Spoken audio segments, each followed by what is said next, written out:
నమస్కారం, నేను మీ సునీత. మన ఇంటి రుచులకి స్వాగతం. అమ్మా, నేను డైట్ చేస్తున్నాను. అయితే ఏంటి, నేను గులాబ్ జామ్ చేస్తున్నా. అయినా నేను చేసిన గులాబ్ జామున్ కి క్యాలరీస్ కౌంట్ అవ్వవులే.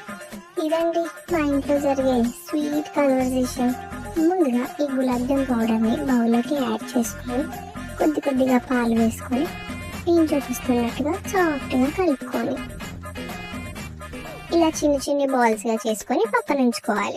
ఇప్పుడు కడాయిలో ఆయిల్ పెట్టుకొని అది హీట్ అయ్యాక మనం చేసిన ఈ బాల్స్ ని అందులో యాడ్ చేసుకొని గోల్డెన్ బ్రౌన్ వచ్చేంత వరకు ఫ్రై చేసుకోవాలి. ఇప్పుడు షుగర్ సిరప్ ని తయారు చేద్దాం. ముందుగా ఒక బౌల్లో 1 కప్ షుగర్ వేసుకొని అందులో 2 కప్స్ ఆఫ్ వాటర్ ని వేసుకొని బాగా కలుపుకోవాలి. అందులో దంచిన ఇలాచీలని వేసుకొని కాసేపు కలుపుకోవాలి. మరీ చిక్కగా కాకుండా ఇలా నేను చూపిస్తున్నట్టుగా ఉండాలి షుగర్ సిరప్. మనం ముందుగా ప్రిపేర్ చేసుకున్న ఆ గులాబ్ జామున్ బాల్స్ ని ఇందులోకి యాడ్ చేసుకుందాం. అప్పుడే తినేకండి. కాసేపు అయ్యాక బౌల్లోకి యాడ్ చేసుకొని మనకి ఇష్టమైన డ్రై ఫ్రూట్స్ తో గార్నిష్ చేసుకొని తింటుంటే చూసారు కదా ఎంత సాఫ్ట్ గా వచ్చిందో. అలా వేసుకున్నాను, ఇలా కరిగిపోయింది. నా డైట్ కూడా అలాగే వెళ్ళిపోయింది. ఈ రోజుకి బాయ్.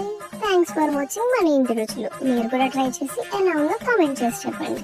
ఫాలో